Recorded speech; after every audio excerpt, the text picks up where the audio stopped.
வணக்கம், என்னோட பேர் விதுஷ், சதீஷ், 2 நேம் இருக்குது. ஸோ இந்த மூவி தான் என்னோடய ஃபஸ்ட் மூவி, டிபர் மூவி ஹீரோவா. ஸோ நாங்கள் 2 ஹீரோ, ஃபஸ்ட்டு ஆஃப் அவர் பண்ணியிருக்கேன், செகண்ட் ஆஃப் நான் பண்ணியிருக்கேன். அண்ட் நிறைய சப்போர்ட்டிவ் மூவிஸ் சின்ன ரோல்ஸ் பண்ணியிருக்கேன். அண்ட் ஃபஸ்ட் மூவி வந்து எனக்கு இந்த மூவி தான். ஸோ கூட நடித்த ஆர்டிஸ்ட்லாம் பெரிய பெரிய லெஜெண்ட்ஸ் நடிச்சிருக்காங்க. ஸோ ஃபஸ்ட் மூவியே பெரிய ஆர்டிஸ்ட் கூட நடிக்கும் ஒரு நல்ல எக்ஸ்பீரியன்ஸ் இருந்துச்சு.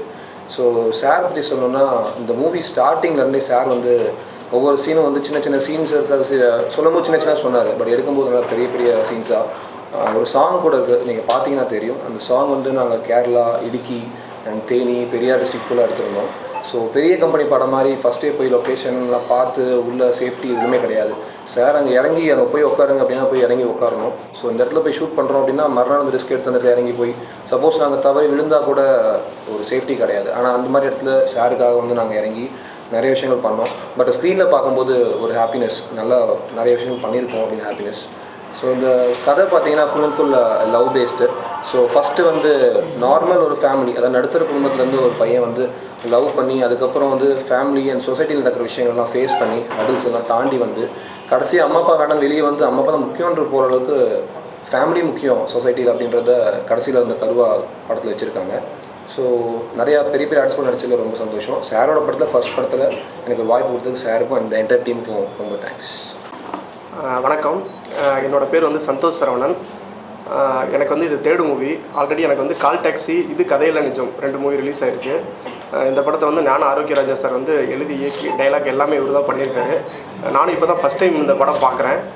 ரொம்பவே நல்லா பண்ணியிருக்காரு. இது ஃபேமிலியாக சேர்ந்து தயாரிச்சிருக்காங்க. அவர் மனசு போலவே படமும் ரொம்ப நல்லா வந்திருக்கு. ஃபஸ்ட் ஆஃப் எனக்கு 1 hour போனதே தெரியல. எனக்கு அதில் ஷூட்டிங்கில் நடிக்கும்போது நான் ஃபஸ்ட் ஆஃப் அந்த ஸ்கூல் போர்ஷன் மட்டும் நடிச்சிருக்கேன். அது நடிக்கும்போது கூட நம்ம ஸ்கூல் லைஃப் மாதிரியே தான் அதே மாதிரி இருந்தது.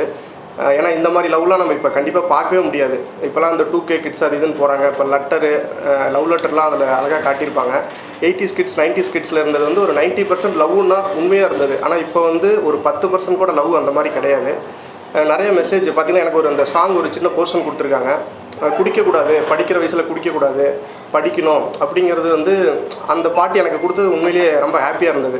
அந்த பாட்டு சோஷியல் மீடியாவில் கூட முன்னாடி அந்த சாங் மட்டுமே நல்லா ட்ரெண்ட் ஆச்சு. அந்த சாங்கு படம் ரொம்ப கேமரா விஷுவல் பார்த்திங்களா ரொம்ப அழகாக பண்ணியிருந்தாங்க. ஒரு பெரிய ப்ராஜெக்ட் லெவலுக்கு ரொம்பவே நல்லா பண்ணியிருக்காரு. சாருக்கு வந்து சீக்கிரமே இந்த படம் ரிலீஸ் முடிஞ்சு அந்த சந்தோஷத்துலேயே ஒரு உடனே கண் பார்வை வரணும்னு சொல்லி நானும் ரொம்ப இது பிரார்த்தனை பண்ணிக்கிறேன். அவர் நல்ல மனசுக்கு எல்லாமே நல்லா தான் நடக்கும். கண்டிப்பாக செகண்ட் ஹாஃபும் ரொம்ப நல்லா வந்திருக்கு. படம் ஃபுல்லாகவே நல்லா வந்திருக்கு. கண்டிப்பாக அந்த படத்துக்கு பாசிட்டிவ் வந்து கொஞ்சம் ரொம்ப நல்லா எழுதுங்க. படம் பாருங்கள், எப்படி இருக்குங்கிறத எழுதுங்க. சின்ன படம்னு சொல்லிட்டு ரொம்ப அசால்ட்டாக விட வேணாம். ஏன்னா இந்த மாதிரி படத்தெல்லாம் வந்து ப்ளஸ் நீங்கள் தான் வந்து ஒரு அடுத்த லெவலுக்கு கொண்டுட்டு போகணும். கண்டினியூஸாக இப்போ நானும் அடுத்து ஒரு 2 படம் பண்ணிகிட்ருக்கேன். இந்த படத்துக்கு நல்லா சப்போர்ட் பண்ணுங்கள். ஏன்னா இந்த சப்போர்ட் பண்ணி இந்த படம் நல்ல லெவலுக்கு வந்தால் தான் இதே டீம் நாங்கள் சேர்ந்து அடுத்த ஒரு படம் நாங்கள் பண்ணணும். அந்த அளவுக்கு நீங்கள் கொண்டுட்டு போகணும். Thank you sir. வணக்கம், என்னோடய பேர் ஞான ஆரோக்கியராஜா. நான் மதுரையிலேருந்து வந்திருக்கேன். இந்த படத்தை வந்து மதுரை, தேனி, கொடைக்கானல், கேரளா ஆகிய இடங்களில் ஷூட் பண்ணியிருக்கோம். ரொம்ப அழகான இயற்கை காட்சிகள்லாம் இனிமேல் வர்றதுக்கு நீங்கள் பார்க்கலாம். அதாவது படிக்கும்போது வரும் காதல் சரியா தவறா? சரி அப்படின்னு சொன்னாக்க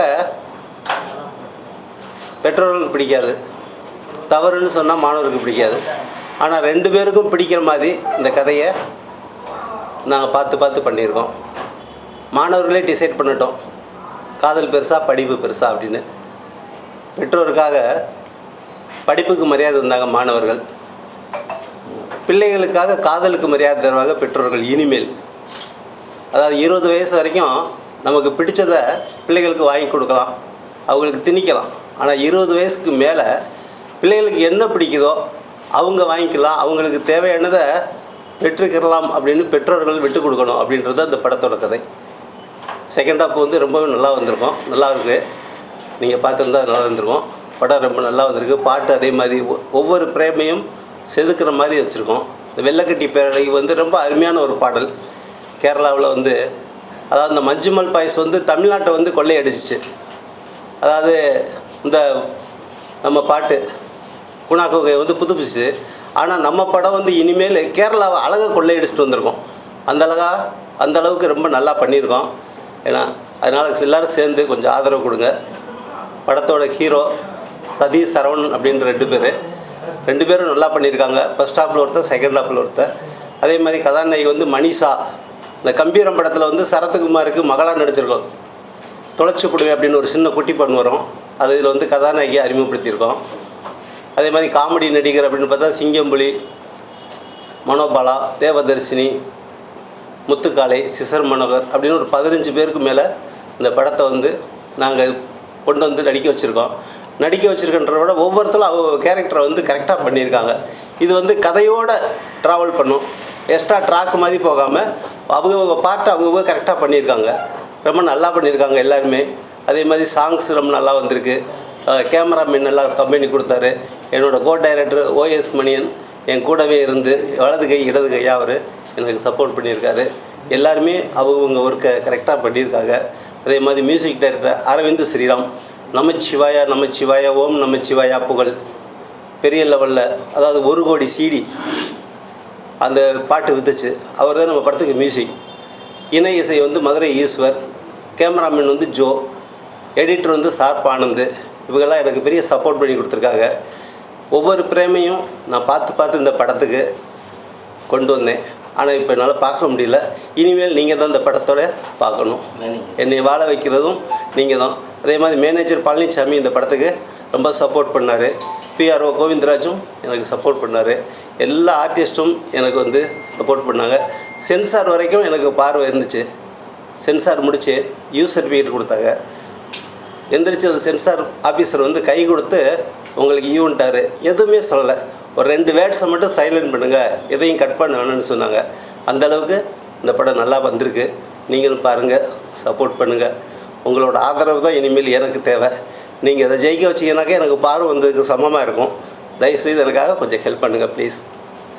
இந்த படத்தோட தயாரிப்பாளர் நான் மட்டும் இல்லை, எங்கள் அம்மா, தங்கச்சி, அப்பா எல்லாரும் சேர்ந்து ஓனாக தயாரித்த படம். இது வந்து அவரோட ரொம்ப நாள் கனவு. நாங்கள் வந்து சினிமா பேக்ரவுண்ட்லாம் எங்களுக்கு தெரியாது. ஆக்சுவலி அவர் ரொம்ப நாள் ஆசைப்பட்டுக்கிட்டே இருந்த ஒரு விஷயம் வந்து இப்போ தான் நடந்திருக்கு. அவர் கனவு கண்டுட்டார். இந்த கனவை கொண்டு போய் நீங்கள் நல்லா நிறைவேற்றி சேர்க்க வேண்டியது, ஏன்னா அப்போ தான் அந்த கனவு வந்து நிறைவேறும். அதனால் நீங்கள் இந்த படத்தில் இருக்க நல்ல விஷயங்களை வந்து எல்லாருக்கும் சொல்லுங்கள். படத்தை நல்லா ஓட வைங்க. தேட்டருக்கு நிறைய பேர் கொண்டுட்டு வாங்க. இதில் நடித்த எல்லாருமே ரொம்ப சிறப்பாக நடிச்சிருந்தாங்க. அப்புறம் வந்து இப்போ சார் வந்து ரொம்ப சப்போர்ட்டிவாக இருக்காங்க. அவருக்கு ரொம்ப ரிலீஸ்க்கு, ஏன்னா ரொம்ப நாள் நாங்கள் வந்து இதுக்காண்டி வெயிட் பண்ணிகிட்டே இருந்தோம். இப்போ சார் வந்து பண்ணி கொடுக்குற அந்த உதவி வந்து சின்ன உதவி கிடையாது. எங்களோட வாழ்க்கையை வந்து இன்னொரு இடத்துக்கு கொண்டு போய் சேர்க்கும். அப்புறம் வந்து OS மணி சார் இருக்கிறாங்க. ஏன்னா அப்பாவுக்கு இன்னொரு கையாக இருந்து அவர் தான் உதவி செய்கிறாரு. ஸோ படத்தை திரையில் வந்து நல்லா பார்க்க செய்யுங்க. நன்றி, வணக்கம். சார், இப்போ நீங்கள் வந்து டேரக்டர் சார் சொல்லுங்கள் சார். பாடி ஷேவிங் கிடையாது, ஒரு கேள்வி தான். சொல்லுங்கள் சார். என்னன்னா நல்லா பார்க்குறவங்களே வந்து விஷுவல்ஸ் வந்து ஸ்க்ரீனில் எடுத்து வர முடியாது. எப்படி எடுத்து வந்தீங்க? அது படம் பண்ணும்போது விஷுவல் எனக்கு நல்லாவே இருந்தது சார். ஒவ்வொரு காட்சியும் ஒவ்வொரு பிரேமும், அது அந்த லொக்கேஷனே வந்து இந்த இப்போ அடுத்து செகண்ட் ஹாஃபில் வந்து நீங்கள் பார்த்தீங்க அப்படின்னா கொடைக்கானல், கேரளா தான் full and full Kerala, Kodaikanal. அப்போல்லாம் ஒவ்வொரு நாளும் 2 வீலர்லையும் கார்லையும் மாறி போய் ஒரு பாட்டுக்கு மட்டும் 1 வாரம் லொக்கேஷன் மட்டும் பார்த்தோம். அந்த 1 வாரம் பார்த்த லொக்கேஷனை ஒரு 10 நாளைக்கு மேலே ஷூட் பண்ணி அதை வந்து ஒரு 4.5 மணி நேரம் ஃபுட்டேஜா 4.5 நிமிஷமாக கொண்டு வந்து வச்சுருக்கோம். அது எனக்கு சென்சார் வரைக்கும் பார்வை வந்துச்சு. அந்த ப்ரெஷர், நம்ம எப்போ ரிலீஸ் பண்ண போகிறோம், எப்போ நம்ம ஜெயிக்க போகிறோம் அப்படின்றதுல ஐயில் ப்ரெஷர், கண்ணில் ப்ரெஷர். அதில் ஆப்ரேஷன் பண்ணேன். அதில் வந்து இன்னும் கொஞ்சம் டைம் எடுக்கும் பார்வை வர்றதுக்கு அப்படின்ட்டாங்க. இப்போ கேரளாவில் ட்ரீட்மெண்ட்டுக்கு பிளான் பண்ணிக்கிட்டு இருக்கேன். அது படம் முடிஞ்சு கொஞ்சம் எக்ஸ்ட்ரா செலவாகும். படம் முடிஞ்சு தான் அதை பண்ணலான்ற ஒரு ஐடியா பண்ணி வச்சுருக்கேன். சார், நீங்கள் கதை எழுதும் போது 2 யூனிட் ஃபிக்ஸ் பண்ணிட்டீங்களா? ஏன்னா இப்போ இருக்கிற ஜென்ரேஷன்லாம் வந்து 2K கிட்ஸ்லாம் வந்து ஃபர்ஸ்ட் ஹாஃப்லாம் வந்து மதிக்கவே மாட்டாங்க.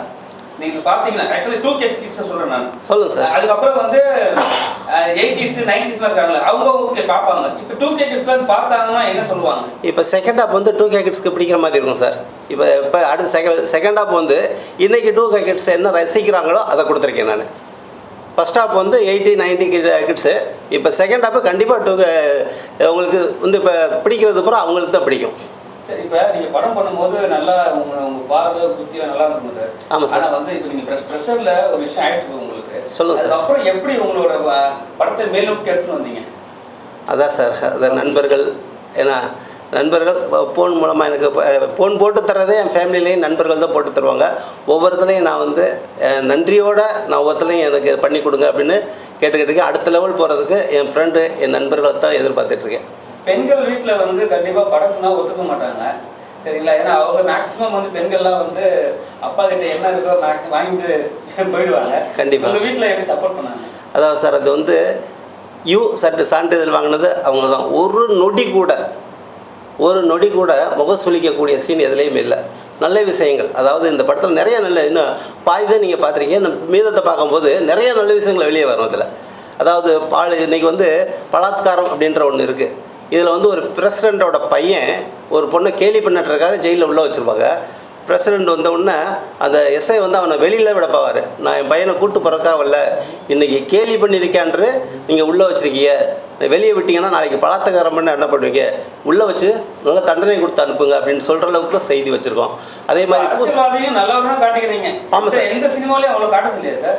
அதெல்லாம் காமிக்கிறாங்க சார். இதில் வந்து அதே மாதிரி இந்த பூசணிக்காய் உடைக்கிறாங்க இல்லையா, இன்றைக்கி எனக்கு என்னென்ன திருச்செங்கோட்டில் வந்து இந்த பூசணிக்காய் வந்து ஒரு காலேஜ் முன்னாடி உடச்சி ஒரு போர் வண்டி ஓனர் பைக்கில் போய் விழுந்து அப்படியே இறந்து போயிட்டார். அதை வந்து நாங்கள் வந்து கண்ணால் பார்த்தோம்.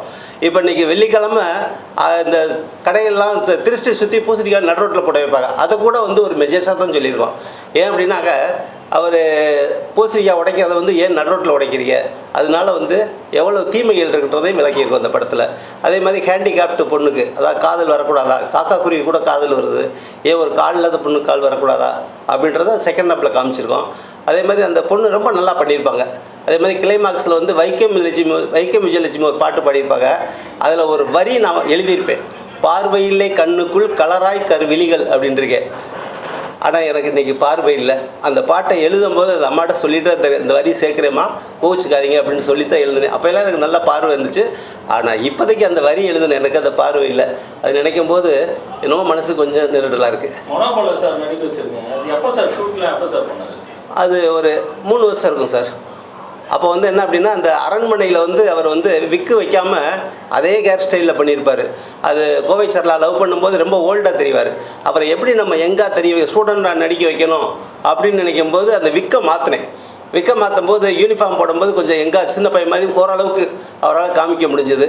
அதே மாதிரி ஃப்ளாஷ்பேக்கில் அதே மாதிரி இவர் ஒரு விஜய் டிவி காமெடி அவார்டில் கூட சொல்லியிருந்தார், என்னையவும் தேவதர்ஷினியும் ஸ்டூடெண்ட்டாக நடிக்க வச்சுருக்காங்க அப்படின்னும்போது சினிமா உலகமே அதை ரசித்து சிரித்தாங்க. அந்த படம் இன்றைக்கி தான் வெளிவருது. அவர் அந்த தங்க மகன் இப்போ இல்லை. Thank you sir. ஓகே.